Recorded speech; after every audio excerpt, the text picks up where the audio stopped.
There it is. Wow. Well, now you can see what the delay is in the broadcast. Let's say less than that image. Oh.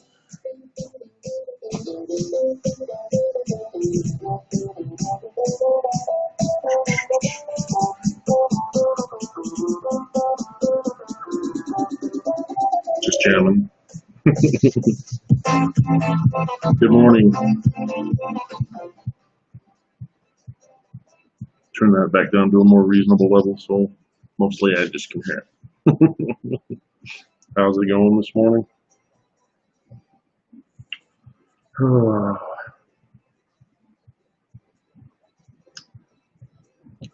Kind of a hectic morning for me. Hectic by disorganized, I guess I should say.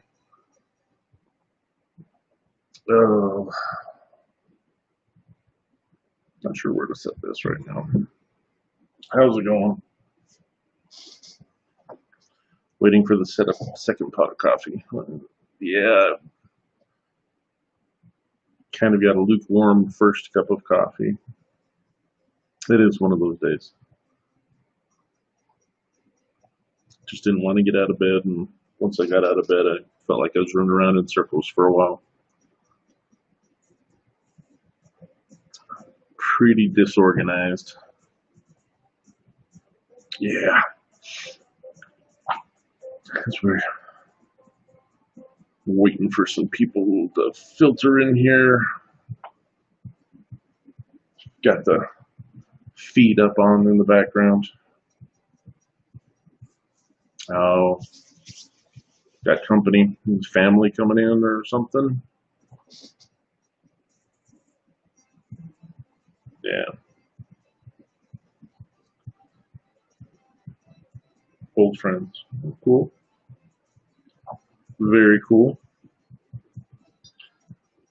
I'm probably going to slug this coffee down and start on another one.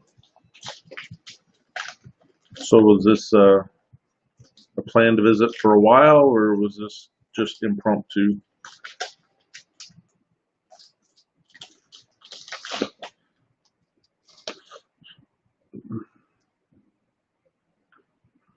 I was going to say, yeah, I don't do well with impromptu, and that's just people with anxiety in general, right? Planned out of the blue yesterday. Well, out of the blue yesterday, it was planned. Okay, gotcha. Even with my anxiety, I would love to be spontaneous, but you got to plan it out first. Got to plan when to be spontaneous.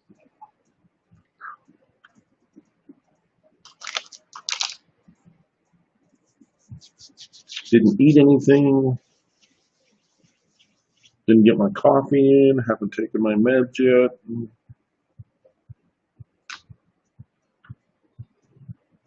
I swear to God, it was like a Monday or something.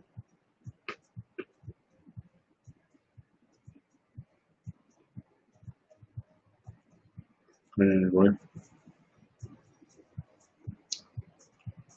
And I know we say we're antisocial. I would, how do I put this? Yeah, I would rather be social, but I have that feeling of discomfort if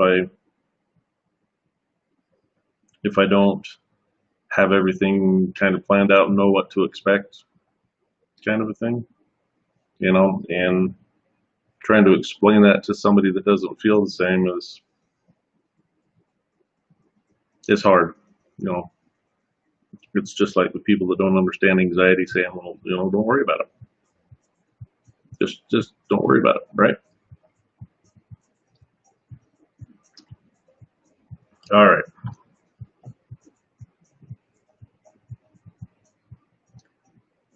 Yeah. And at the same time, people worry about, well, if that joke didn't go over very well, what are they thinking about me? And it might not be anything about you at all. It might be that, they didn't understand it, first of all. Take that into account. They didn't understand the humor. Second of all, maybe they're having a bad day too.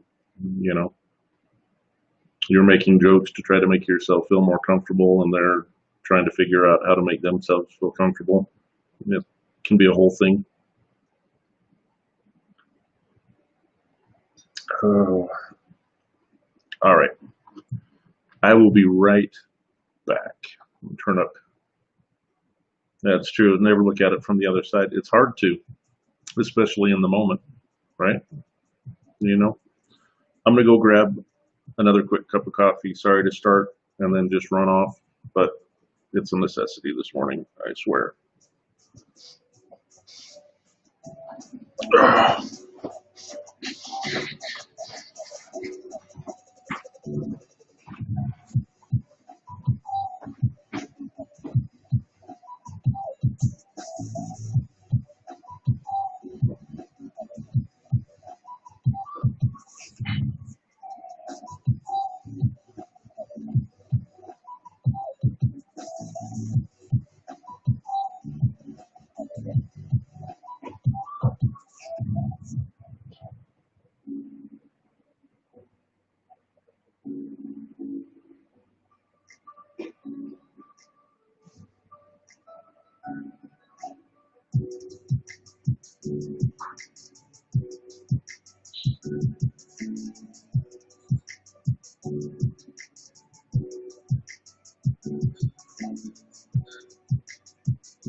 All right.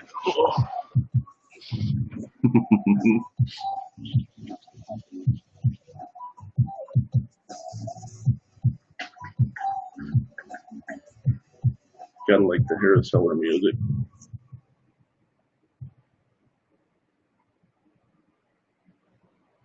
That would probably be a great place to turn that down, but I didn't.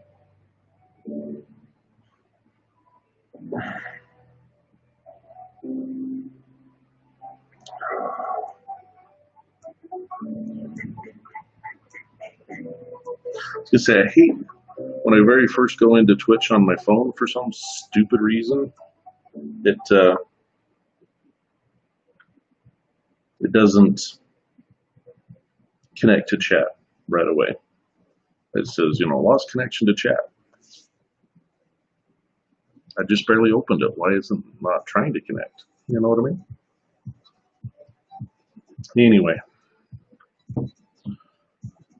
So, been chatting with Dad Pool so far. And I never know whether to call people by their first name, if I know their first name. Like, the Vern has crazy something for his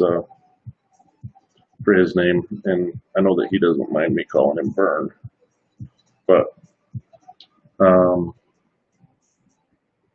yeah, I never know for sure.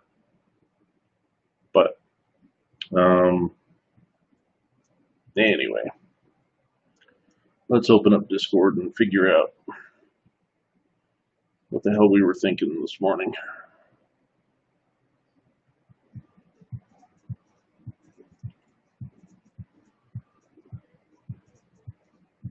I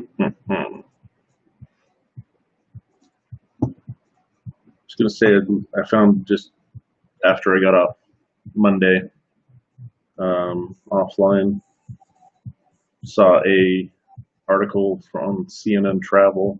It says a Red Lobster employee found a rare blue lobster, and instead of cooking it, the restaurant sent it to an Ohio zoo. Apparently, they sent it to Akron Zoo, and Akron Zoo posted on Facebook that they are a rare blue crab was delivered to Cuyahoga Falls Eatery, Red Lobster, and they were donated the rare creature to the zoo. About 1 out of every 2 million lobsters is blue, according to the zoo spokesperson.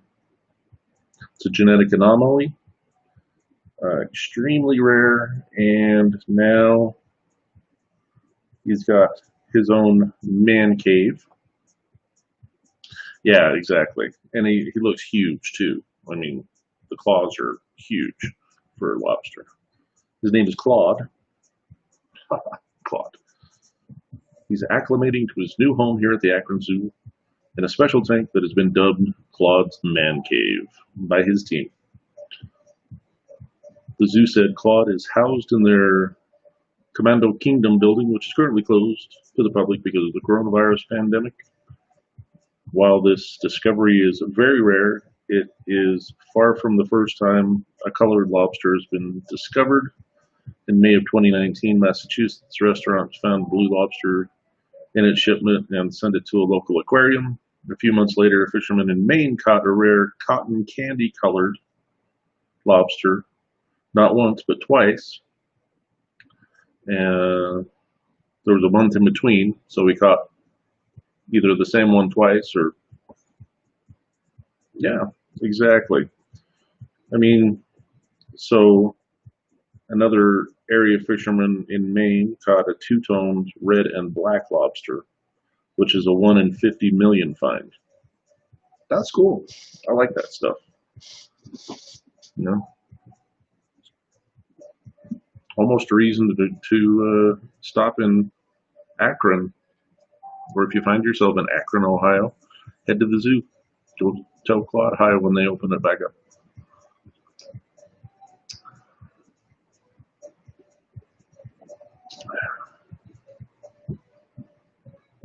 Yeah. I thought that was pretty cool. I like strange stuff like that. Um, Xbox Games with Gold put out a notification for the games for Gold for August. If you've got an Xbox Live, like I did. Oh, let's see. Went to the aquarium in Chicago, and they had some huge king crabs. Oh yeah, and those things can be kind of scary looking too. Those huge ones because they have that small body and those huge legs. Looks more like a spider than, yeah.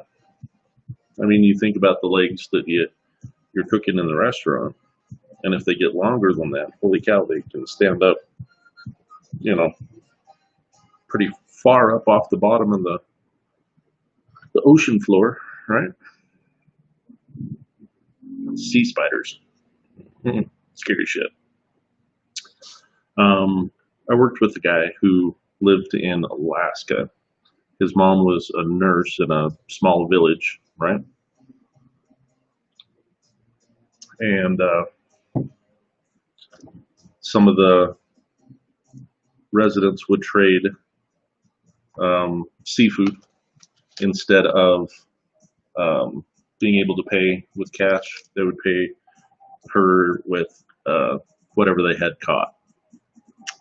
And said that there was pictures of him holding a king crab when he was like 8 years old. He's got a hold of the front legs. He says, all I remember is holding my arms up over my head and staring at the face of this king crab while the legs are still on the back or touching the ground, and he's got his arms up over his head. It was just huge. He said he didn't realize that until he moved out of Alaska as a teenager that not everybody had crab and lobster and all this seafood all the time. He's like, friends would be like, hey, do you want to go with us to Red Lobster? And he's like, nah, I'd rather get a burger. I'm like, well, why? He's like, oh, I just get tired of seafood because he grew up with it, right?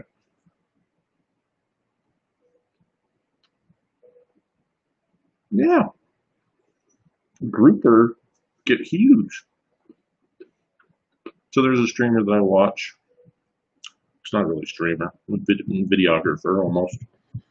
Um, Deer Meat for Dinner on YouTube. If anybody's heard of him, um,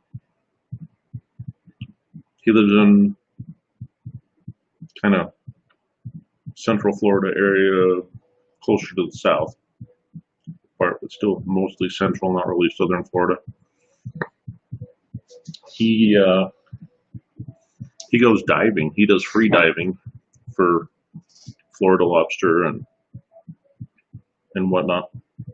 But he's had some video of some grouper that are just huge, where they hook a grouper and it's not grouper season. They haul it in, fight with it for forever, then have to let it go, but they have to unhook it, almost get in the water with it to let it rehab and rest so it doesn't just die from exhaustion, and then let it go on its way. Freaking things are huge.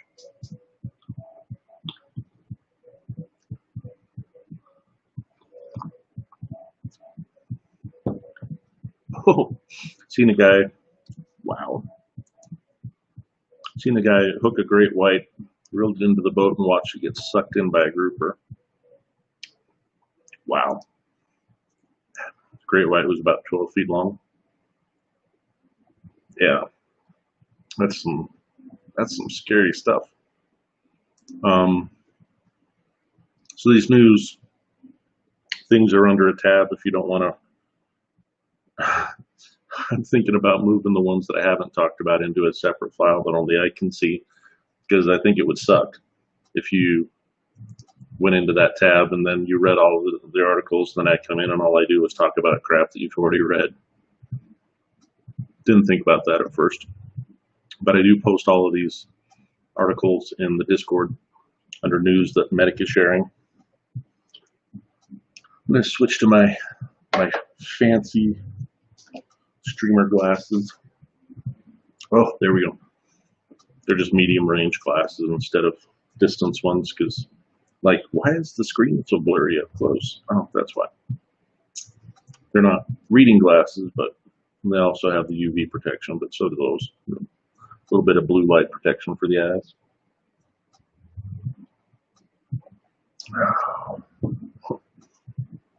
Coffee's still so hot it's fogging on my glasses.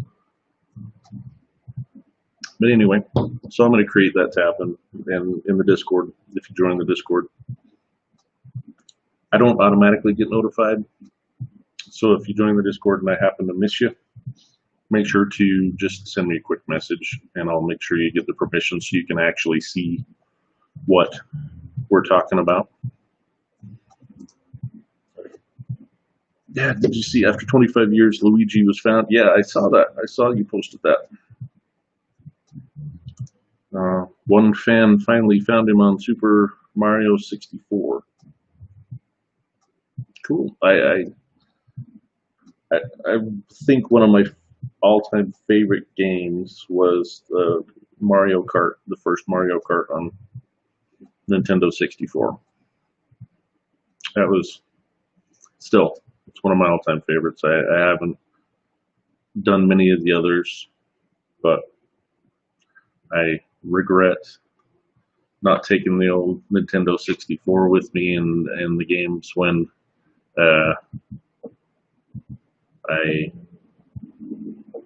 my first divorce, because it would have been nice to still have all of that. Plus, I had the 007 GoldenEye. That, if you remember that far back, I had that one too.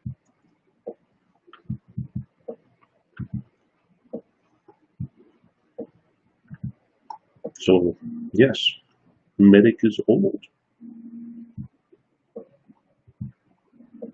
So if you have an Xbox like I do, let's see. 3 years ago, I spent months gathering Nintendo 64 for my kids. Yeah, and that's what I got the Nintendo 64 at a. Can't remember if I bought it at a yard sale or at a thrift store, and found a few games for it so that they would have a console to start out playing on. I don't really remember him being that excited about it or that interested in it, but all right. Xbox Live Gold subscribers and Game Pass Ultimate are getting 4 free games in August. Players can pick up the first month's free games on August 1st. Portal Knights, the third-person action RPG, and MX. Sorry. It's an RPG game.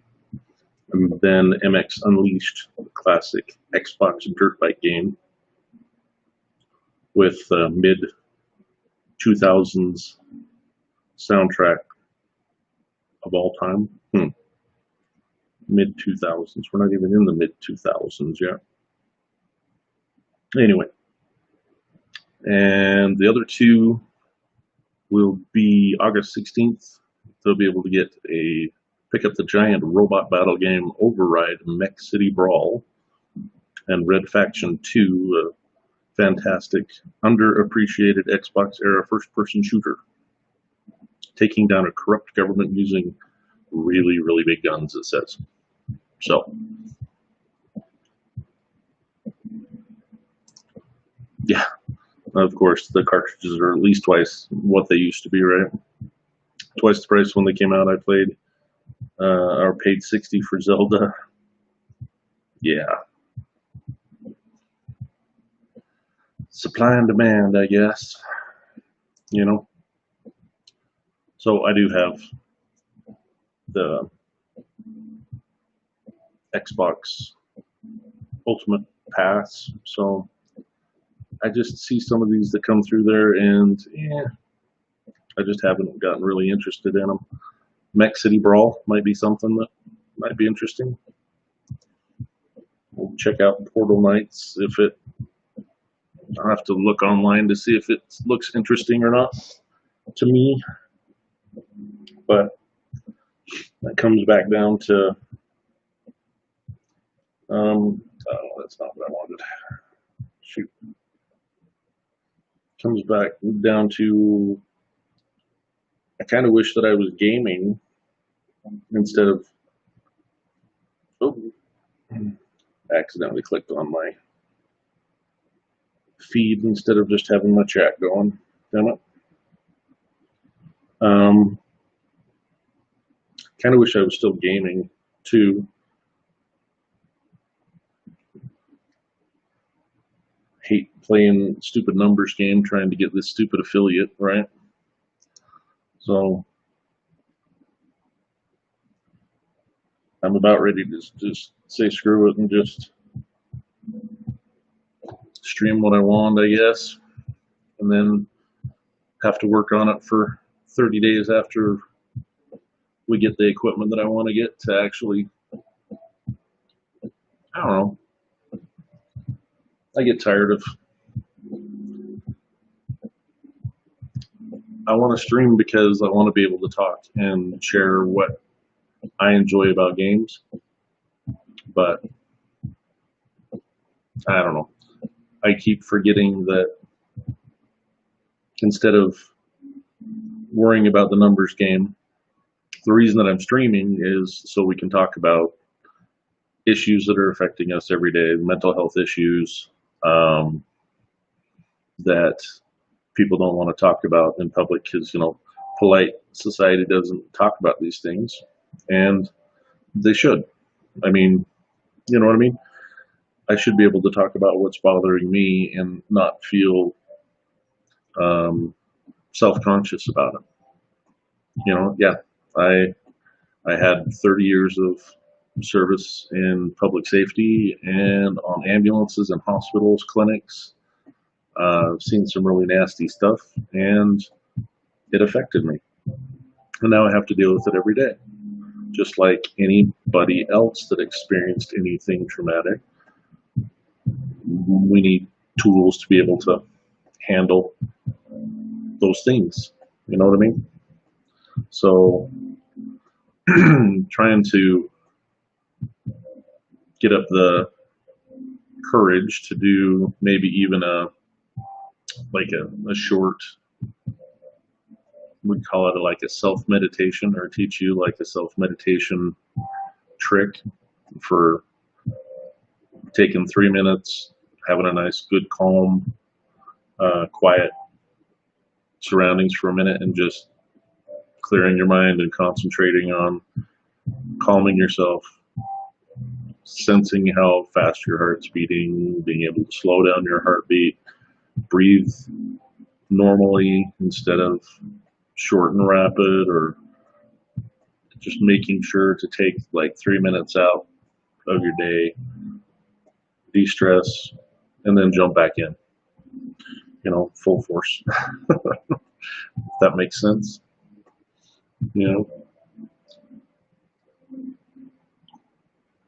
Does it look funny if I look over here at myself, and then by the time I turn and go back, then I'm looking at myself? It's kind of weird, huh?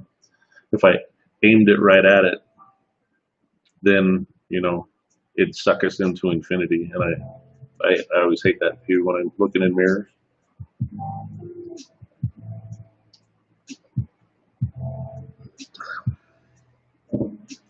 Not a big fan. All right. Let's go back to the Discord. So my wife and I lived in the Middle East. I've mentioned several times. We lived in the United Arab Emirates for about 18 months, on its way to 2 years. She was there longer than I was. But growing up in a different culture, in that culture, would be completely different than growing up in our culture here in America. Predominant American religion, Christianity, predominant, and there is Muslim, right? So that's where most people are whatever religion they are because they were born into it. Let's just start with that. And being in the United Arab Emirates, it was like, we called it Muslim light, because they're very tolerant of all cultures, as long as you're not messing with their culture, which perfectly acceptable to me. Perfectly acceptable. Well, next door, Saudi Arabia, definitely different. Women are required to wear certain things, and they're required to have male escorts if they're single, and blah, blah, blah. Some of those laws are evolving, but it's still a whole culture that you have to maintain yourself. And Egypt, from what I've learned, is somewhere in between the two.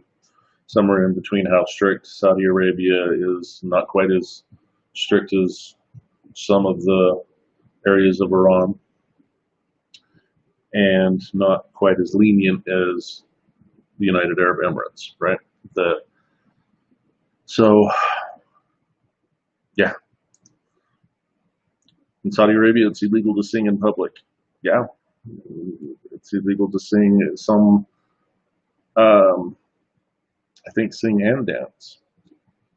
For some of us, that's probably a good thing, because if I were to be singing in public, people would be motivated to harm me, I think. So maybe that's not necessarily a bad thing.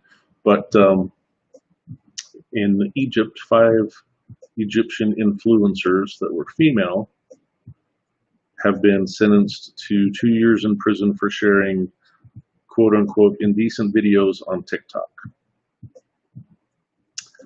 Haneen Hossam, 20, and Mawada Al-Hadam, 22, and 3 others who haven't been named were charged with violating public morals after posting content to the ubiquitous video app, echoing long condemned outdated legislation across the Middle East.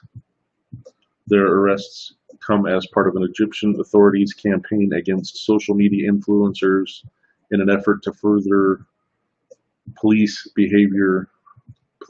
the behavior of women. Says today Egypt's economic CRT sentenced TikTok users blah blah blah to 2 years in prison and a $300K fine for encroaching on family values. So this information is reported by the state-owned website Al Haram. Each of the women were fined 300,000 Egyptian pounds, which is equivalent to 14,600 British pounds. Their ruling can be appealed, but they're accused of violating the values and principles of Egyptian society and posting indecent photos, videos, and videos disturbing to public morals. Now,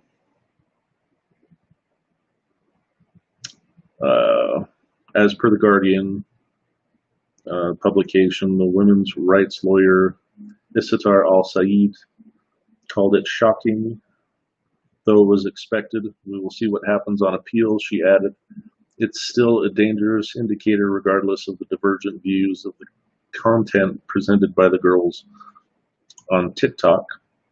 I would say women instead of girls, but anyway, it's still not a reason for imprisonment. Definitely not this huge fine, right?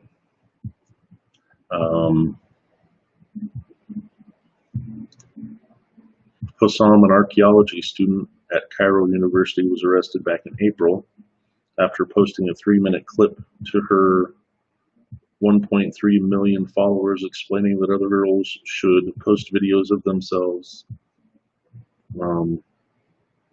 to Likee, Likee, an app that pays users based on number of views that they receive.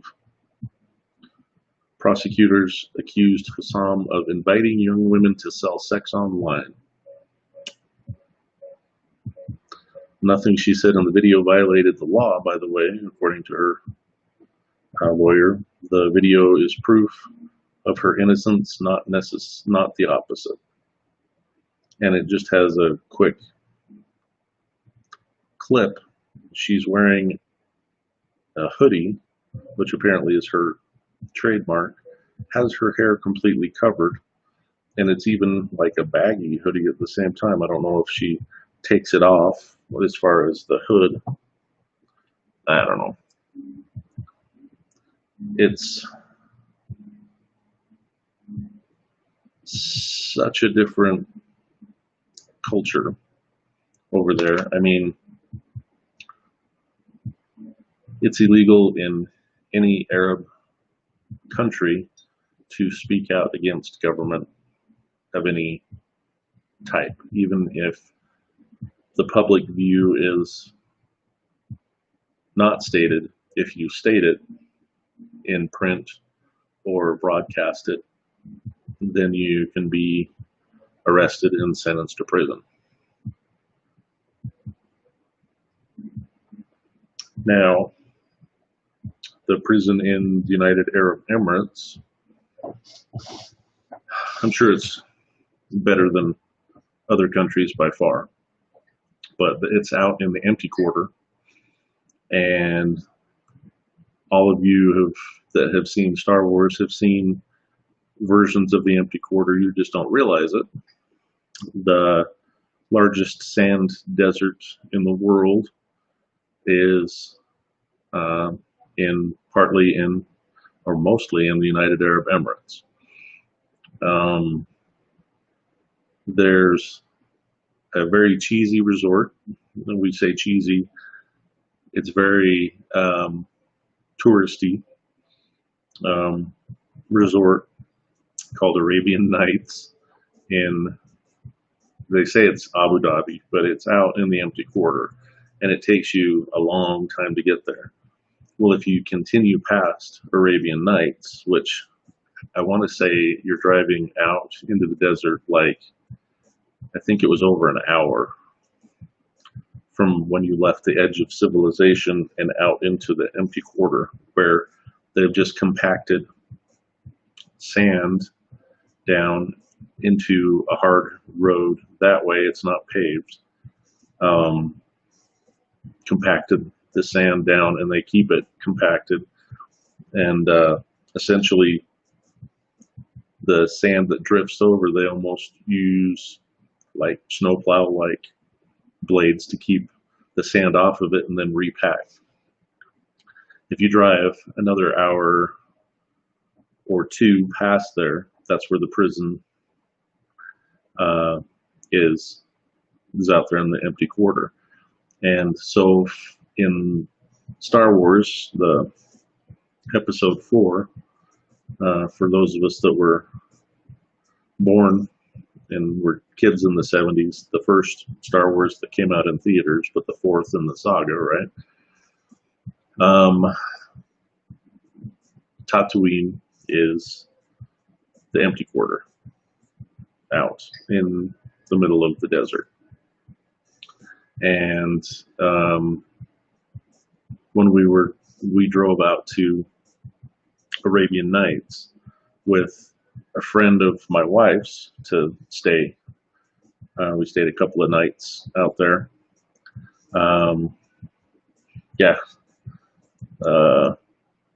Compacted sand seems dangerous, at least to drive on. Yeah, it seems like it, but it was very, very well maintained. I don't know,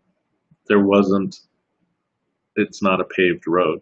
The only stuff that's out there besides the prison and Arabian Nights is literally camel farms. They have these camel herds out in the desert. And essentially, the camel herders themselves are usually from other countries. Not a lot of Emirati camel herders out there. Not when you can afford to pay somebody else to do it for you. They will literally drive to the airport, pick the person up. They drive out to the camel farm. They leave them there with supplies for a couple of weeks. They go out there every couple of weeks, and some people allow the camel herders to have a few days in the city or something like that, but they're escorted so that they don't leave, right? So they're there to work, and they take them from the farm when they're done, if they quit. I mean, it's not like you can just say, hey, I quit, and leave. You can't walk anywhere. Hence the reason why the prison's out there. You walk for 3 or 4 hours in any direction in the middle of the summer, you die. I mean, that's it. It is a very effective deterrent as far as location. You have no choice but to stay where you're at, right? Well, so Tatooine is there. So is when we were driving out there, we saw this trailer, and it had these large boxes that looked almost like if you took an irrigation box cover, but it had a dome instead of being flat. That's what it reminded me of, because some of them had almost like igloo type shape to them, and an opening, and there were different ones of them, and they were stacked in different places on a couple of different trailers, and some of them were upside down on the ground that had sand in them or whatever. But when we come back, they were gone. I didn't think about it at the time, but it was shortly thereafter that they started publicizing The Force Awakens as a movie coming out the next year. And yeah, that was most likely part of the scenery of some of the structures that they had for the I can't remember the name of the city in the Force Awakens. Well, the desert location the scavengers lived in. That's what it looked like. It looked like someplace that you would film if you were doing aerial shots going over top, that they would be the models that you would use for that. And they had advertised a couple of months previous looking for extras for filming and it just said a popular upcoming movie. And I didn't have a work visa, so I couldn't apply for any work. So I didn't pay too much attention to it. And then I realized, hey, I know where that is. By the way, in that movie where Rey sits on that little piece of metal that she used to drag her stuff into the market to sell it, to turn it in, sand is not that easy to slide down on. We tried when we were at Arabian Nights. We went twice. We took our son Aaron back when he came to visit before we left the Emirates for good. He tried on the regular toboggans and saucers that they had to carry up. They had like snowboards, they had skis, they had a round disc snow sled, they had toboggans. No matter how high and how steep, it didn't go that well. They had to be yanking her down the hill to get her to go down that fast and that smoothly too. It just doesn't work that way. But I thought that was interesting that they keep, every time that Star Wars or that particular production company, Industrial Light and Magic and whatnot, doing different filming, they constantly go between Dubai and Abu Dhabi for desert scenes. It's kind of like, oh, we got another desert scene. Let's go to Abu Dhabi. Fast and Furious. I can't remember which one it was. It was I think it was the last one that the actor that died later. I think it was the last one that he was in. Part of it was filmed in Abu Dhabi on Al Reem Island, where we lived at first. You can, if I ever figure out which movie it was,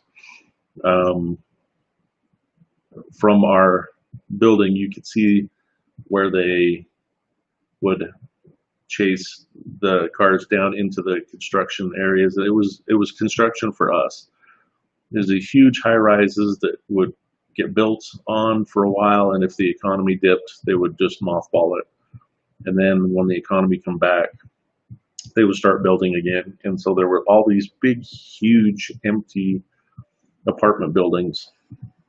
And that's where they continually did, apparently, this filming. They show it on the Abu Dhabi,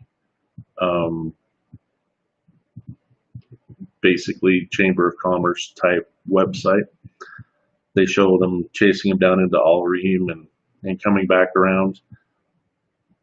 There was only so many streets on Al Reem where they were doing the filming in Abu Dhabi, and people that were there said that they would just film them going back and forth on the same streets, and they would film for a very short time, and then they would spend hours setting up cameras in a different location on the same street, and then they would race back and forth on that street filming for a short time, and then spend hours setting up on another portion of the island, and they would just race back and forth in this like 2.5 mile square mile stretch of roads in Abu Dhabi, just filming from different angles on the same streets, back and forth, back and forth.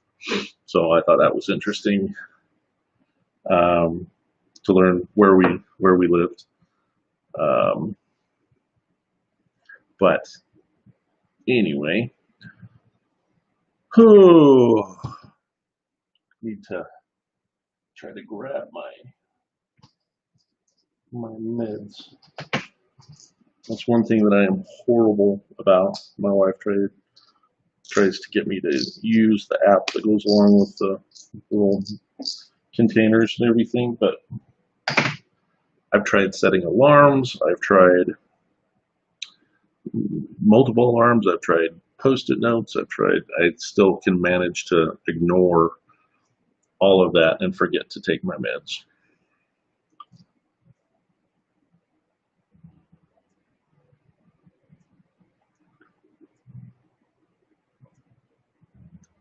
But they work. I feel so much better when I do take them that it's motivating me to take them. Hey, Bot Mom, what is up with thou?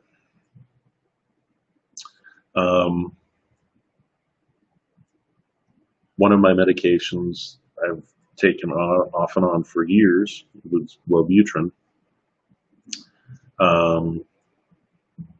I had cut it in half based on talking with my provider. I'm not just, making stuff up. Because I had this constant headache for well over a year that I could recall. The Bot Moms, what are we doing, wrangling toddlers as per usual.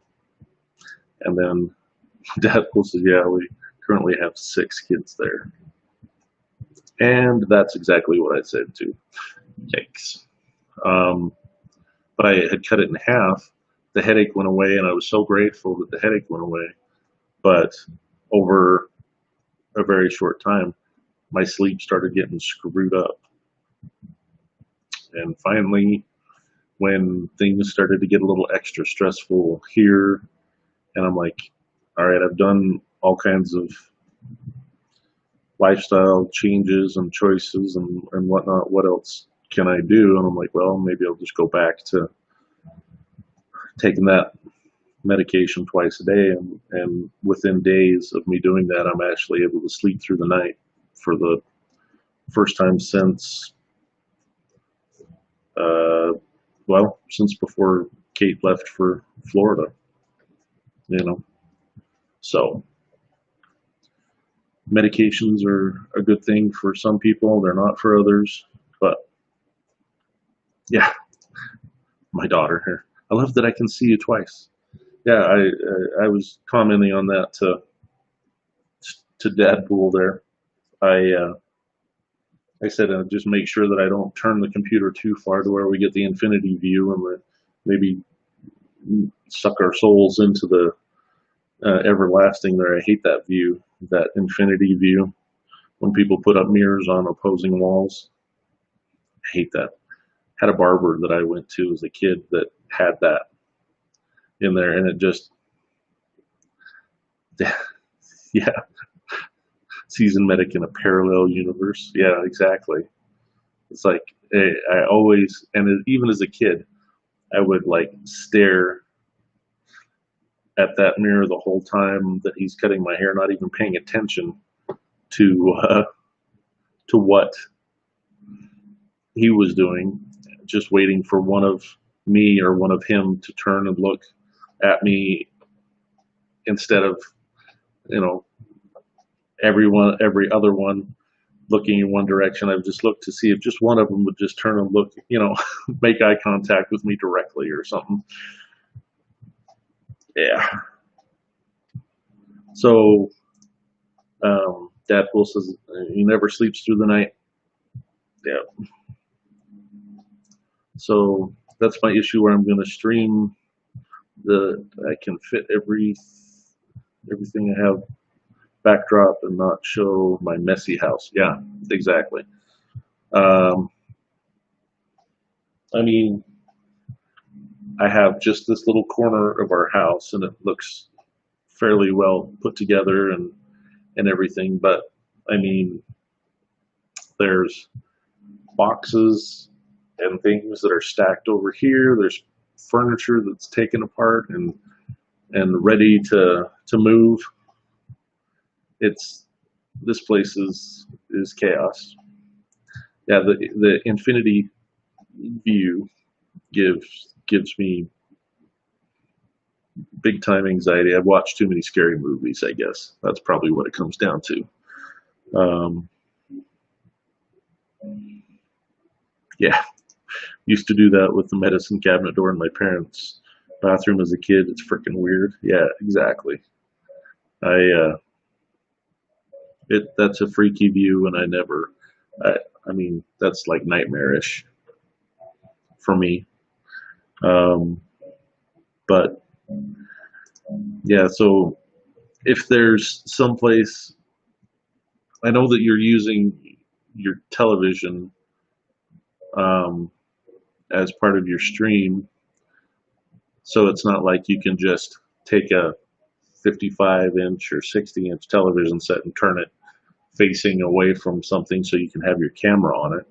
But I have two 4-foot tables right now because my desk is taken apart and wrapped up, ready to go to Florida. Um, if there's any way that you can have your setup to where if you're not using that television, maybe if you're using your old television, um, and you can just turn it 90 degrees away from something and just have a little space like showing a corner wall or something, it makes everything look a lot cleaner, a lot less cluttered. But I mean, you see the view that I've got here, right? I mean, I've kind of worked on it. It's a roll top desk behind me. But if I take this camera and I show you my desk, it's a freaking mess, right? I mean, horribly unorganized down here, and it's driving me crazy, and I'll fix it today. But now that I've broken that fourth wall, I'll try to put it back, and this looks much more clean, organized, put together. We got Eric Cartman over my shoulder, and my Bob Ross energy drink that Rebel gave me, and a sign that I bought for my wife that's kind of a reminder for both of us while we're not, together. That's what we always say to each other when we're communicating via text. It's love you, and the response is, love you more. So that's what that's about. Kind of like if I won't date myself and say something about a TV show that you guys wouldn't even probably understand. Yeah. My biggest issue is I'm using a laptop cam. Don't have money for a cam at the moment. And depending on what type of stream you're doing, you don't even have to use a camera. You know what I mean? If you start out without a camera, I know you've got a mask and that's part of your setup, but maybe depending on what the game is, you don't use the camera. I'm planning on doing some role play type streams. Some of the laptop cams works pretty well, honestly. Yeah, as long as you keep the fingerprints off of that part of the top of the laptop, so you don't get that hazy kind of washed out effect unless you're going for that. It can work for you. But so GTA 5, some of the servers, some of them, if you're not just doing cops and robbers stuff, if you're actually doing other type of characters that move around too, I'm planning on doing that. I'm not going to use a camera for that because I think when you're doing role play, it takes away from the actual content. Some streamers, though, it really relies on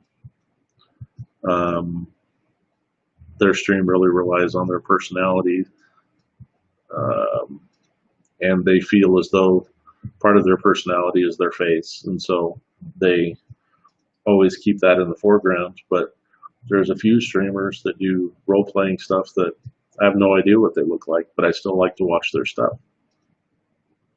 So mine is HD, so it should work. Yeah, I mean, give it a shot. So last time Rebel was out here, she gave me a few gifts, and one of them was this 11-in-1 wallet survival tool. And I got looking at it this morning. So you have knife edge, can opener, wrench, right? She's like, uh-oh, no. I mean, there was a cool feature that I didn't even notice. There's one that I don't understand. Obviously, you got the saw blade, screwdriver, ruler is here.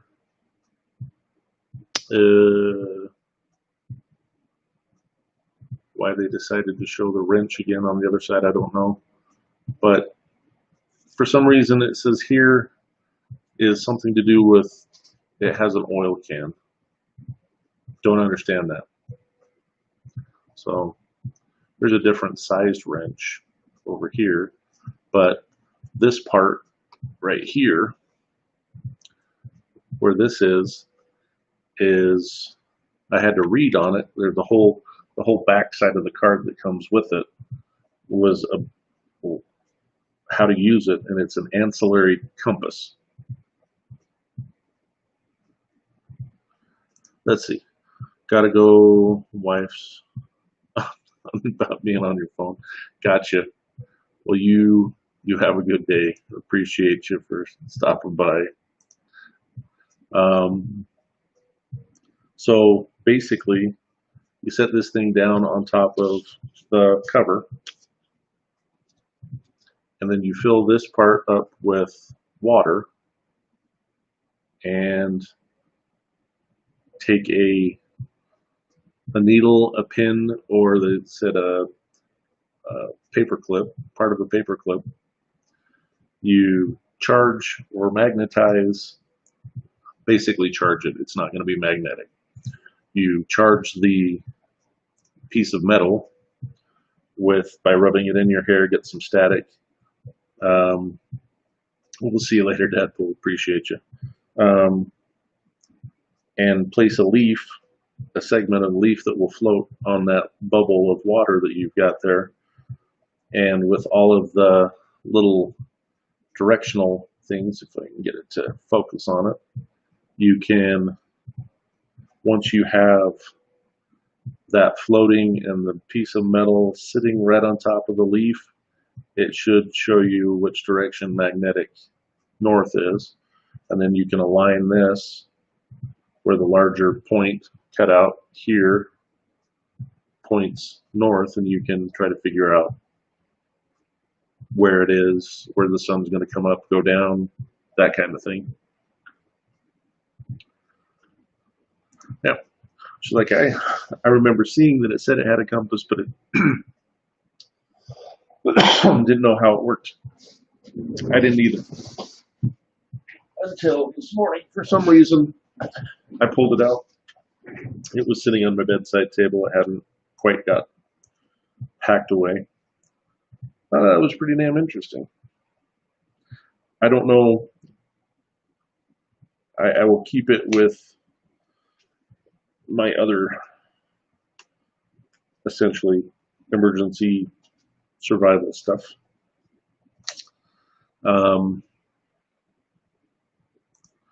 So that's dope. I got one for my fiance, but the kids hijacked it and lost it. Yeah, that's the thing. And this one, in particular, I don't really carry a wallet. I have like combination money clip and a thing that that carries cards, and that's what I carry now. Because uh, I've had several lower back injuries lifting people over the years. Believe it or not, skinny people don't really get that sick. It's usually us fat guys and ladies that get sick and need to be carried. So I've hurt my back several times and found that with all the crap that I was carrying in my wallet, it was pushing right on my sciatic nerve area. And I've already got tension in my lower back, and you carry, there's a lot of tension that you hold in your glutes, and them pulling down on your back causes a lot of pain, a lot of misalignment and whatnot. So I don't carry a wallet that way. And when I do carry my wallet, because I'm also, I don't know, anxious, paranoid, plan ahead, whatever, I carry it in my front pocket so that it doesn't get lifted. So, but as a medic, in our car that we have, which Kate has in Florida, we have what we in the EMS call a jump kit, because it was a kit that you grab and you jump and run to the scene, right? Well, it has bandaging and airways and things that I would use on an emergency scene, and Kate always thought that I carried that so we could stop at accidents or whatever. It's like, well, you would stop and help, and it didn't dawn on me until the last while that she's like, well, you would stop, and I'm like, well, not necessarily. I'm like, in this country, there's so much liability with stuff depending on the situation. Maybe I would stop, maybe I won't. And she's like, well, we carry this bag with us everywhere. And I'm like, that's for us. that's for me. That's for you. That's for our family. And if we can use it to help somebody else out, sure. But that's for us. And I have a fire department duffel bag, and in the end of the duffel, I have stuff like this. So I have, if you're wondering what a medic carries with them, I carry trauma dressings and everyday bandaging stuff and like Tylenol and whatnot in a bag, in the jump bag for us, for our family, for whatever. And then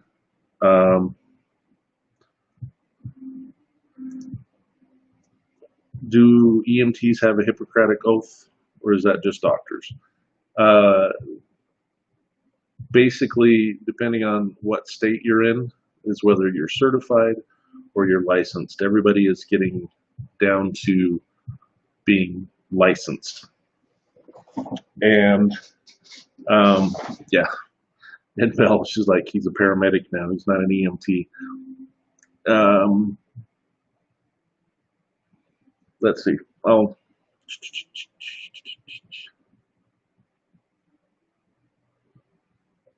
okay, I'll catch up with that chat in a second. There's the duty to respond by law. So if I am working for an agency and I am on duty, I have a legal obligation to respond to any emergency situation that I'm made aware of. There is laws in the U.S. that are called Good Samaritan laws that protect someone that responds, and that if they stay within the scope of their certification. So it's like, okay, but where I'm a paramedic, I have higher knowledge. Where I'm a respiratory therapist, I have specific knowledge and training in airway. Some of our wonderful legal community have said, well, you stopped and rendered aid, but did you do everything that you were trained how to do? And so they start second guessing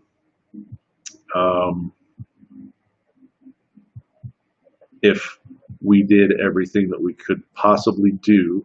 I'm gonna turn off the screen. I thought it would help me keep track, but it doesn't actually tell me how many people are there or not. Our wonderful lawyers have basically screwed up our society, trying to get every possible dime out of every person. And so I don't have a legal responsibility to respond to anything, since I am no longer, I am a member of the fire department here, but I'm not active on the roster. I'm essentially retired in place. I can respond and assist in a time of crisis if I choose. I don't have a duty to respond. So, yeah, exactly. Lawyers suck. They know everyone is sue happy these days. They're leeches. Exactly. And that's my point. So I don't have to respond. I can, and ethically, it's a personal choice. And I haven't really been put in that situation. There's only a couple of times that I've been out here, and this is a totally different situation than, say, in Florida where you're at Mount Long, or where Rebel is in Salt Lake.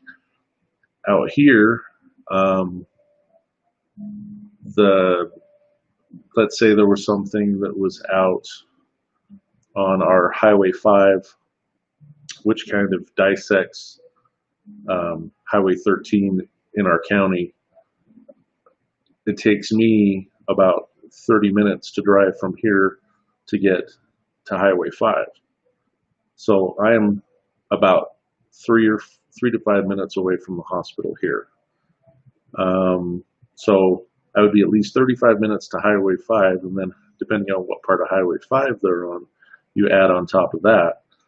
That is how long it's going to take someone to get to me, to package me, turn around, and head back. So if someone's out on Piceance Creek Road,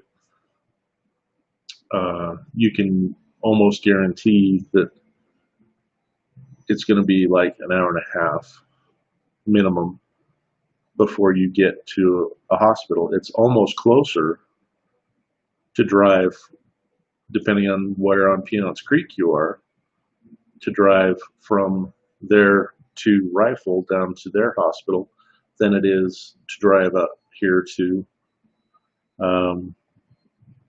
Pioneers Medical Center. So there again, if we're out there, our medical direction, our medical authority is Pioneers Hospital here. But I'm actually closer to get to the hospital in Rifle. So if something happens, something semi-critical, they're going to get shipped out of either hospital regardless. But some lawyer could say, oh, well, transport was delayed further because you responded all the way back to Meeker when you could have just went to Rifle. Even if there wasn't a helicopter available, you could have gone to the airport in Rifle in less time and met a fixed wing than if you went all the way to the hospital that you chose. So, you know, it's like the scenes in The Incredibles where he saves the guy that jumped in, yeah, and then the guy sues him for his injuries. Yeah, exactly. That's what it feels like too. And that's why I'm kind of happy that I'm not doing it anymore, is because even if I have these ethical arguments in my head all the time. And one of the last patient transports that I did that was semi-critical, could have been worse, could have been critical, but it was a person that had a, most likely, and turned out to be, a fractured hip. Now, it took us 40 minutes to get to that person driving over the speed limit, and instead of transporting them to our small local hospital, being very uncomfortable, having to give her tons of narcotics to get her comfortable, we flew her. I called a helicopter, and the crew came out, and they flew her directly to the hospital where she was going to be able to have proper treatment for that type of injury. And it minimized her pain level, it minimized her recovery time, and it cut out an entire hospital bill that she and or Medicare and or essentially us didn't have to pay.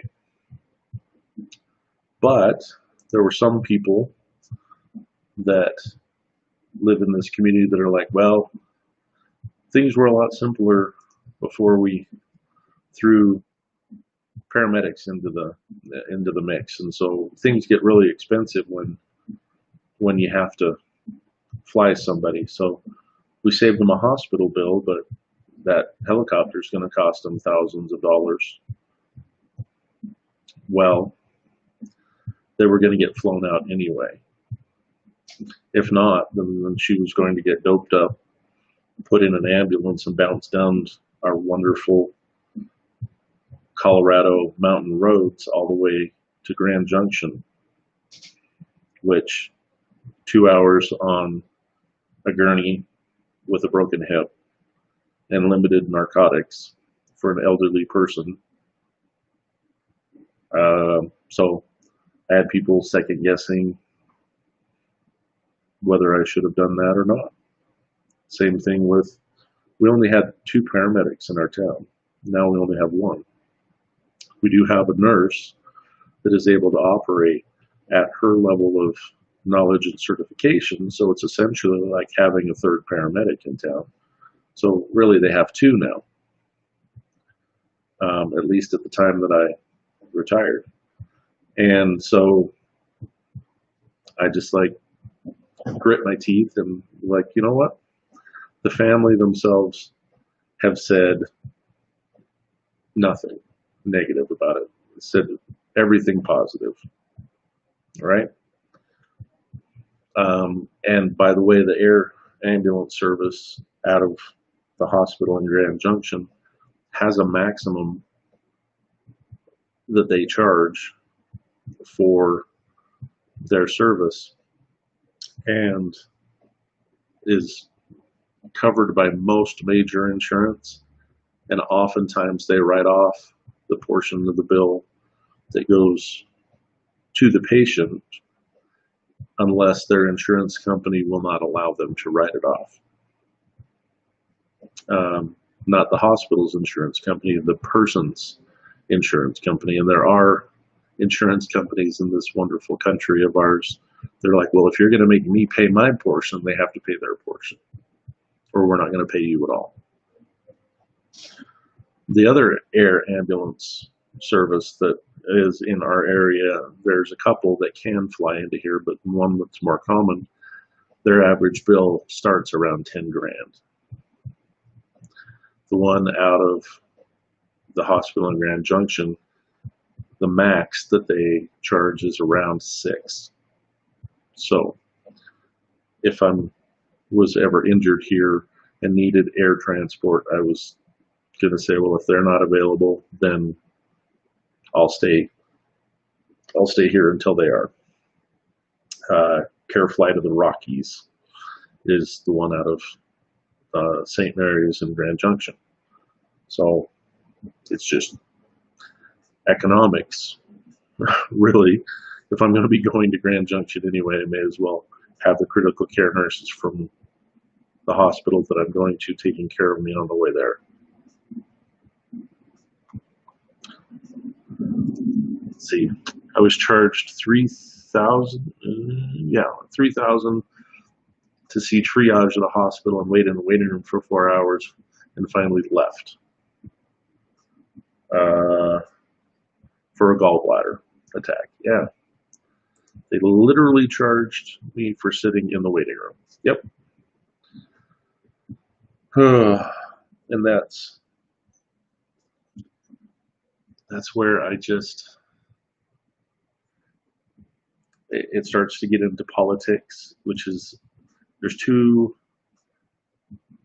taboos that I never want to really talk about, and that's politics and religion. And that's all about politics, really. The economy, that wonderful word, the economy. If we had socialized medicine, and people start to freak out where you say socialized medicine, socialist, oh my God. If we had socialized medicine and more of socialized programs where the government paid for our care, and that way they were able to manage costs, we would lose more of our income to taxes. But at the same time, we would have better coverage and people would not be going bankrupt because of medical bills. There's two things that cripple my personal economic situation and is preventing me from buying a house, is my education loans and my medical bills. So, yeah, exactly. I'd be willing to pay more in taxes so people could live. Yeah. And it's not just you, but that's where you get partially, and I will say this as nice as possible, partially educated people that automatically their brains shut down as soon as you say socialized medicine, because they're like, oh, you're going to take away all my money. You're going to take away my money and give it to people that aren't working.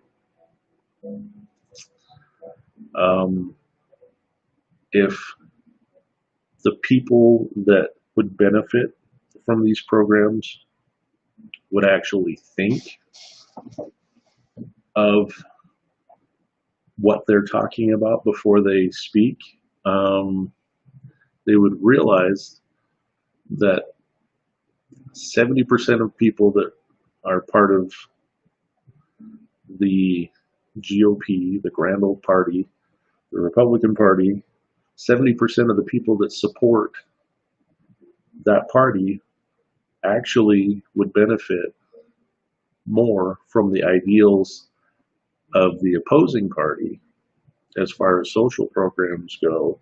And it's when you start saying you're going to take money away from the rich and give it to the poor that everybody shuts down.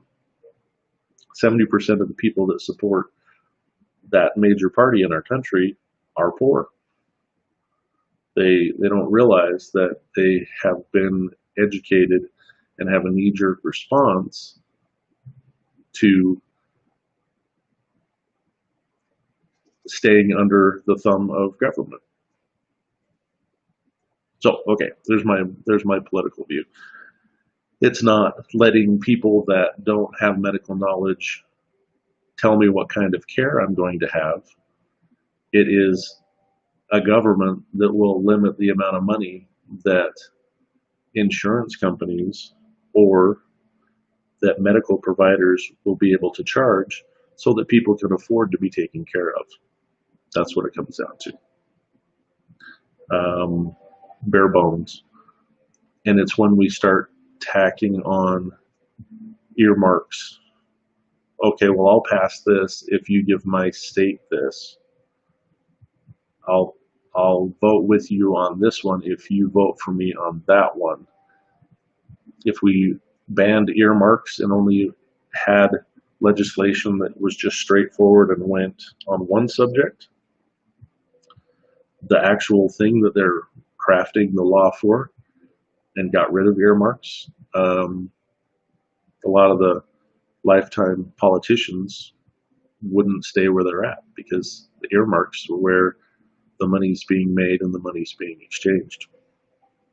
Anyway, good times. All right, so there was stuff back here that Rebel said that I was trying to keep up on.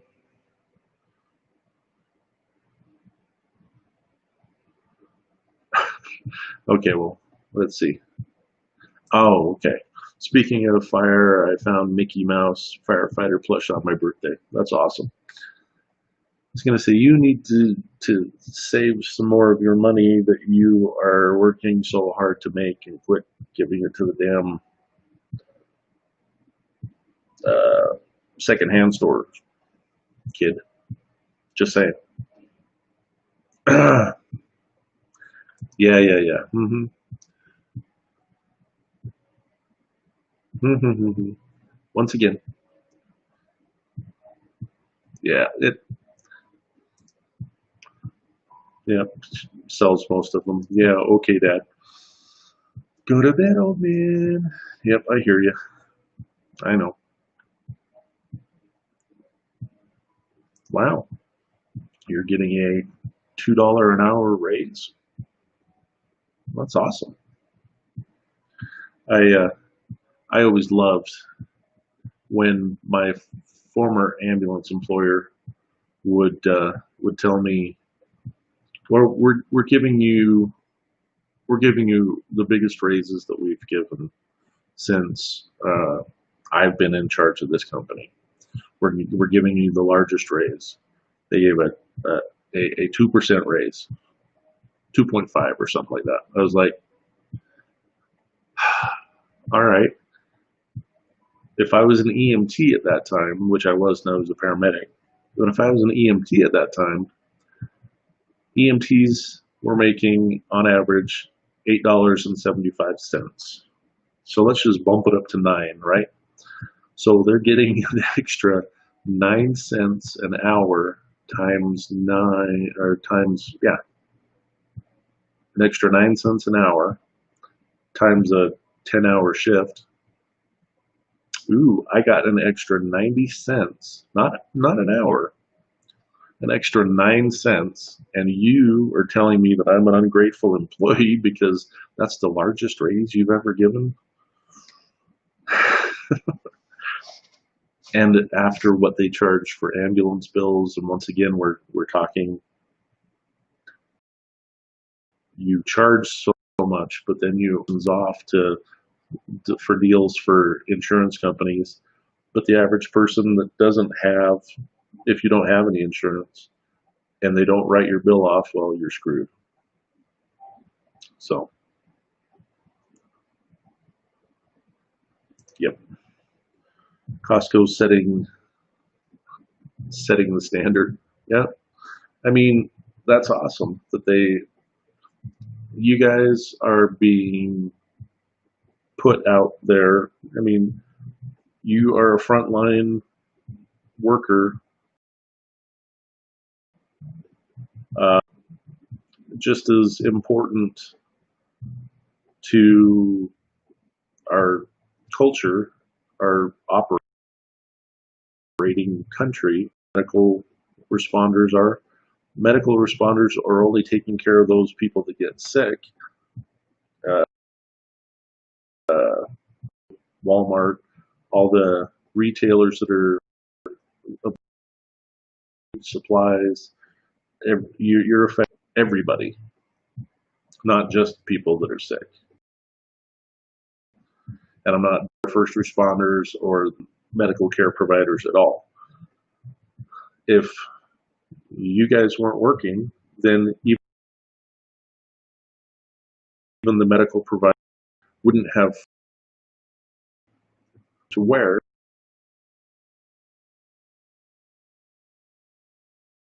the bed that they're sleeping in. So you guys deserve that raise, right? I mean,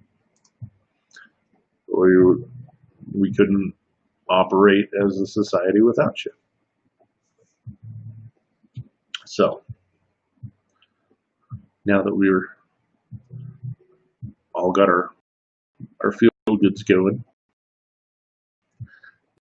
figure out, like I was talking with Dad Pool earlier. The reason why I'm streaming in the first place is to be able to talk about me and mental health issues and how stuff that I do makes my life better and how maybe I can make somebody else's life better. This is already making my life better. I feel better when I turn off this camera than I have felt in years, just to be honest.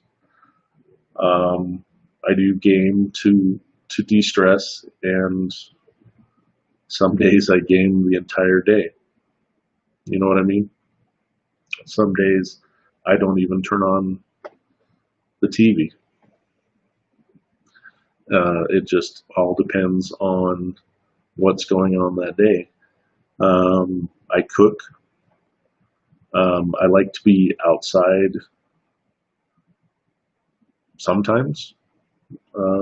And so that's where my camera comes out. I'll go out and photograph things in nature or scenes that are interesting. Sometimes it's just shapes and things. I have to get off my lazy butt and put some of these things in the Discord so that I can say, all right, everybody go to the Discord and here's what we're talking about today. Look at this picture set while we're talking, blah, blah, blah, multi-screen it, whatever.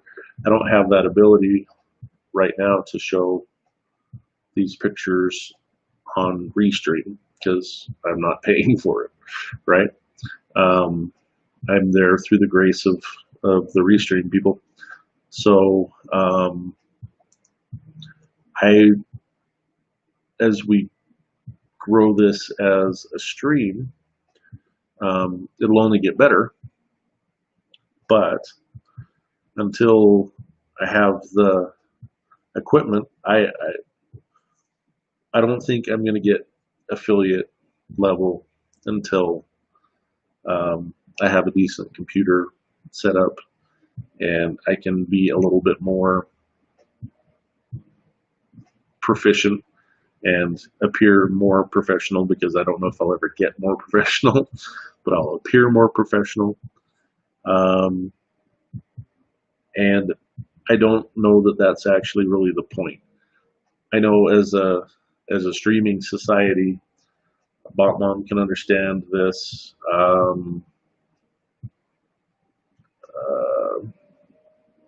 Dadpool can understand this. Our other friends that support us in the background, but they're not necessarily watching the stream. People on Discord, people on Facebook, that have been in front of the camera, they understand trying to mark yourself as a success is to be able to say, all right, I can accept monetary donations if someone decides to, and if I make it to a certain level, then there's going to be these little notations on the screen where you can contribute, or it says that I'm an associate, or it says that I'm a partner, or it says something else on the screen. And that's not really why I started doing this in the first place, but at the same time, it's one of the ways that I feel like I would actually be showing progress. Does that even make sense? And it's not really the point of why I'm doing it. So I don't know if I'm going to necessarily worry about the associate stuff for now. I think I might start streaming some gameplay again. Botmom, she understands. It takes a lot to, she says, I'm going to get the affiliate though. We'll see. Because, so there was a stream Monday where literally there's just two of us on here besides myself. There was just two of the community that we're building that were on here. We had great exchanges. We had great talk. I felt great about it. And then I get my little report that I get every time I shut this off. I get an email that comes and says, hey, here's your numbers. And it, you know, I got knocked down. My average, I need to get 3 people watching average for 30 days. And we lost about 0.25 of one person from that stream yesterday, or day before yesterday. And that's when I kind of decided I don't care. I felt great afterwards. I didn't feel so great coming into it today, but I feel great now. So maybe that's really what I should concentrate on. As long as there's somebody here that's interested in talking, someone that's interested in participating, that's probably going to be the real payoff part. Then really worrying about getting a numbers thing. Yeah, exactly. Yeah, that's all that really matters. I'm not here to be famous. And I have to keep reminding myself that I have to come up with some kind of a mission statement that says it like 1 or 2 sentences. First of all, I started doing this to try to affect the numbers of people that were in the first response community, try to affect, decrease the number of people that only find suicide as an option. And I think, and this is just my personal beliefs, is this is making me feel like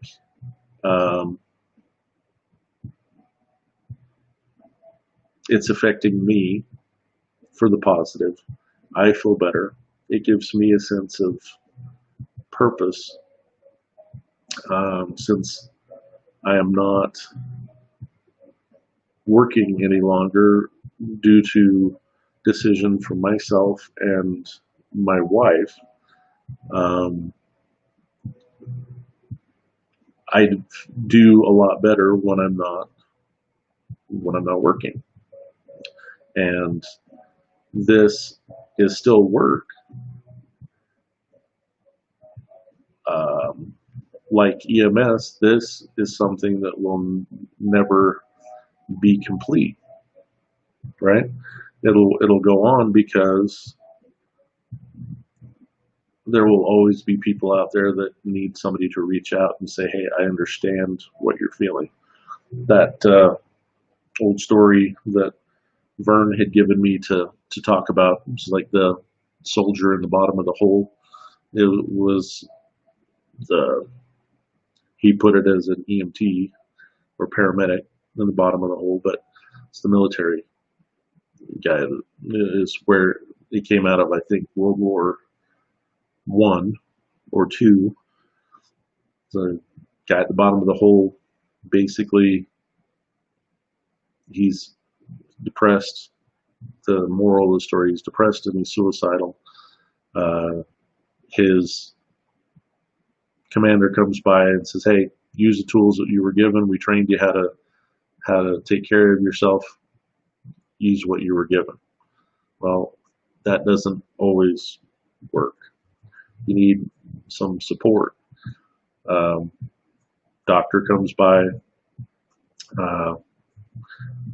Oh, it's going. Matt G Games, sorry I'm late to get to your stream. One of the admins at Teamwork. Thanks for uh, thanks for joining us. Yep.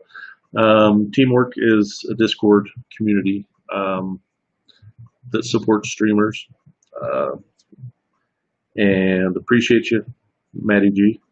Um, and apparently, Bot Bomb is our resident welcomer for sure. Appreciate you coming by. I was just filling him in on an old story, an old adage, essentially. Commander comes by, tells the soldier, "Hey, get yourself out of the hole. You have training, you have knowledge. Get yourself out of this hole." And he's like, "Well, I've tried. I can't get out." So just use the tools that you were given. Leaves. Doctor comes by, says, "Hey, Doc, I'm in this hole. I can't get out." He's like, "Well, here's this medication. It won't get you out of the hole, but it'll make you feel better." Once the guy was out of the meds, he found he's still in the hole, and it hadn't changed. And another soldier comes by. He says, "Hey, man, I need you to get me out of this hole." And the soldier jumps down into the hole. He says, "What the hell did you do that for? Now we're both stuck down here." He's like, "Dude, I've been here. I know how to get out." And so that's um,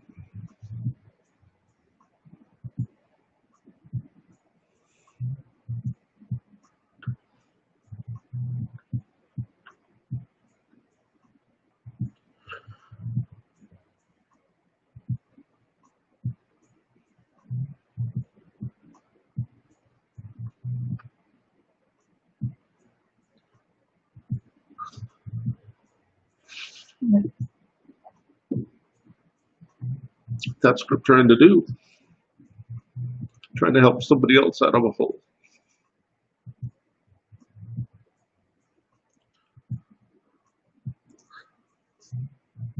Yeah, kid, I'm okay. This only happens about 20 times a day. Less now. Appreciate you, Matt. Less now than it did before. And so if I feel better after doing this and I can help somebody else feel that way, that's what I'm here for. Yeah. Damn the feel bads, huh? But and so it's not really about the old guy playing games. It's not really about, hey, I hope this is popular. I hope people click on that sub button. I hope they click on that donation button. Maybe we can make the stream bigger and better. That's not what it's really about. So that's why I switched to this chat format. I'm a hell of a talker, but I think over time this is just going to morph into chat. Going to mix in some of my gameplay once I have a decent setup in Florida when I finally get there and get it bought and put together. I mean, I may end up just putting it together on stream and having people tell me when I screwed up or have to buy new parts because I just blew something up while I'm making it. Hey, it would be great stream content. Haven't built a computer for 20 years. But anyway, good times. You picked a very emotional time to come in there, Maddie. That doesn't happen all the time. You know what I mean? So I think I'm going to make it less about that damn affiliate title and more about the just being able to reach out and affect somebody in a positive way, affect somebody that can use a positive message and say, hey, this is, I've been there. I've been in this hole before and I know how to get out. I still fall in the hole. Don't get me wrong. That's a lifelong thing. Just because I know how to get out doesn't mean I don't fall back in the hole. And sometimes it takes a little bit more effort, energy, and support to get out of that hole. And yeah, instead of sitting around wallowing around in the hole, I choose to try to help other people get out of their hole.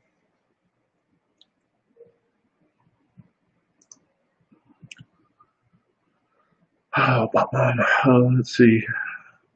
What you're doing is amazing. I've told you that since I met you. I believe in you so much. Many people talk about supporting mental health, but it takes so much to actually do something with it. Yeah. Appreciate both of you.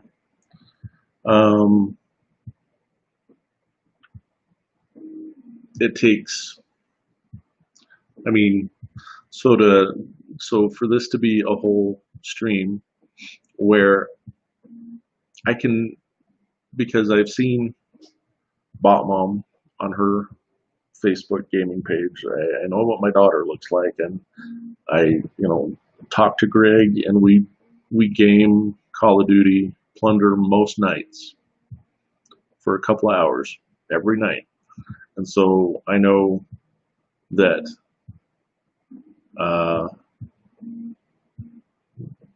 Greg Dadpool is de-stressed, relaxed, and he's made it through another day. Now, it's not my job to drag him through another day. It's his job to drag himself through another day and reach out and say, hey, do you want to get together and game? Do you want to get together and chat? And it's my job to say, hey, I'm able to do that, or I'm not able to do that. And that's kind of what I want this to be like.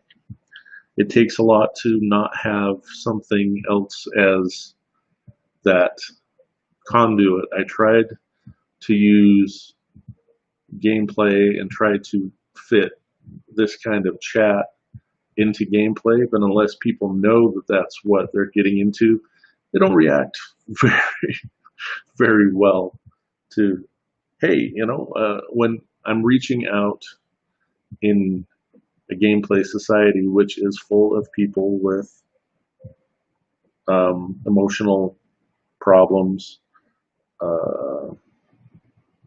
personal problems, life-changing problems, and if they're out there gaming, the chances are they're trying to forget about their problems instead of throwing them out there to discuss amongst the world, right?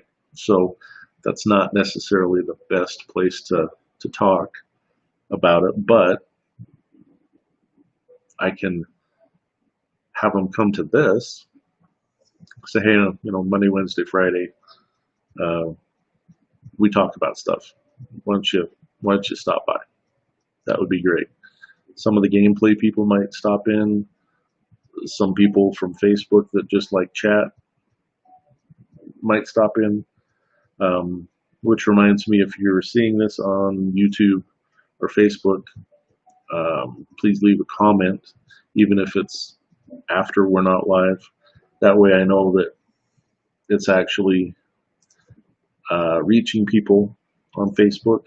Even if you just say hi, or say watched your video, you don't even have to tell me if you liked it or not. Just let me know that it's being watched, so that I don't just have their numbers come back and say, oh, well, 10 people saw this one, no people saw this one. And it's like, damn, well, in my opinion, this one that saw 0 people see it was actually probably better than the one that 10 or 15 or 20 people saw. So let me know in the comments in YouTube and Facebook. I see Twitch real time. I get the best data from Twitch. If you have questions, comments, additions, you can send them to the email that's on the screen, seasonedmedic@outlook.com. You can join the Discord community. There are so many Discords out there, and I know that everybody says, hey, join my Discord, join my Discord. If we get our Discord up and running a bit larger than it is now, then we can kind of be doing this offline without the camera. And maybe there's times that we should be doing just a voice chat on Discord too. I mean, we could get half a dozen or a dozen people together and just be talking about whatever, just to make it through another day and make it through another minute. That's ultimately what I would like this community to be able to do.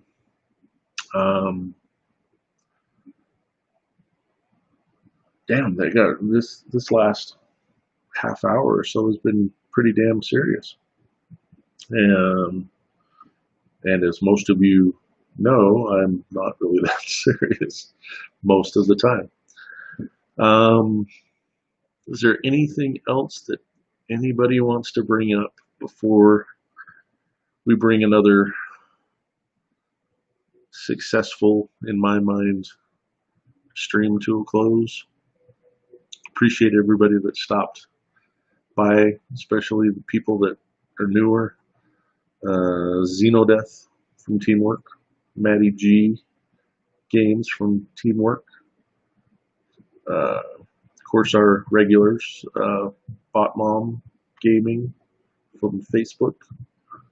If you go to find her on Facebook, remember the O's are zeros. And my daughter, the Rebel Lee, there's an extra E there, but Rebel, and that's not her name, by the way, that's just what I call her. We'll protect her anonymity if she wants, and it's always a successful stream when you cry. Well, yeah, then there's, successes several times a day. Then no, it's not like that all the time. Just got very, very emotional. Everything gets right to the surface, and I can do that now where I couldn't do that before, and I feel okay about that. And people that don't feel comfortable around that, maybe they should do a little bit of introspection and see why they don't feel okay with that. I'm a person, more so now than I ever have been. I have feelings, I have emotions, I have thoughts that affect those, and yeah. So appreciate you, kid. Everybody that stopped by, Dadpool, he's getting his stuff together. He's still he's gonna start streaming once he gets his capture card. The one that he got was designed for an Xbox. He has a PC and PlayStation, so it wasn't being recognized with his setup, and he worked on that damn thing for a couple of days and finally figured that out. So once he has more information on his stream stuff, we'll help him out and get some people watching him too. And there's a guy that I've started watching on Twitch.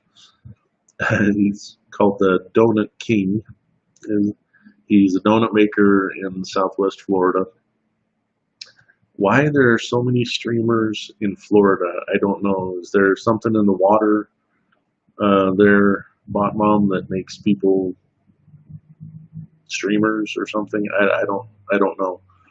But some of the people that I watch um, on Facebook and on Twitch, a lot of them are in Florida for some reason. So maybe that's why we're moving to Florida. I don't know. Anyway, he runs a stream while he's making his donuts. I mean, it's every night that he's working. He's doing some daytime stuff too, because I guess he has a life outside the donut shop.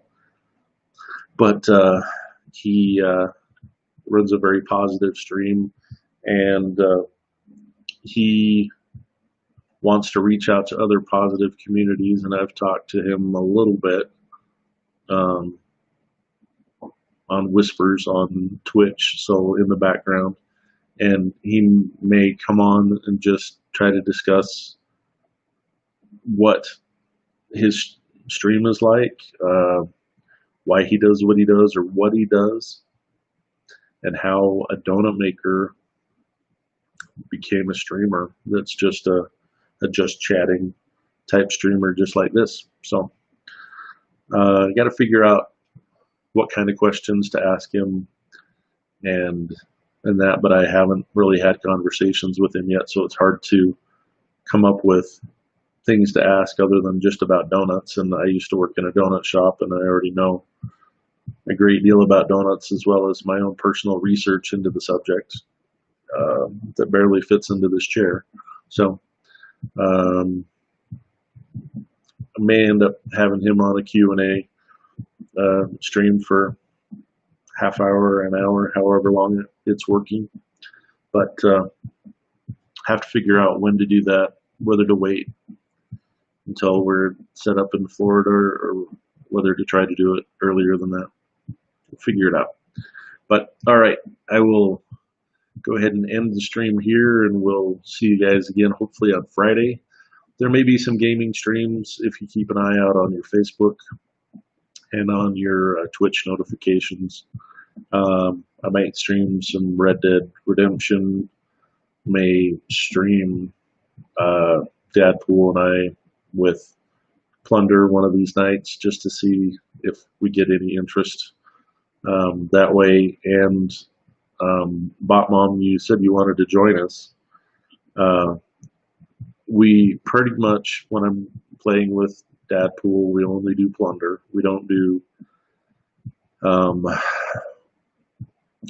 Battle Royal because it's it's a different game. It's a little more stressful, a little more strategic than Plunder. Plunder's about getting as much money as possible, and it also is a little bit more about when you keep getting killed by the same person who's chasing you down and taking bits of your money, about letting it go and revising a plan and getting out there. So it's a little bit of a personality life lesson too, if you know what I mean. So we'd like to have you join us. We just got to figure out when you're available to do it, and we can try to make it work, especially if he wants to stream at the same time. We can try to get that all together, and we'll do that maybe one night or one Saturday when he's off and you're off. We'll see. But anyway, I appreciate all of you for sharing some time with us.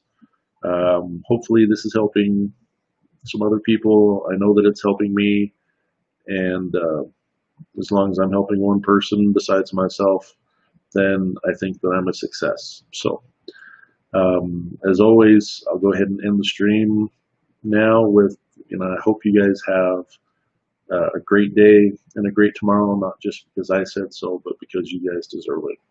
Okay? Have a great day, and we'll see you at least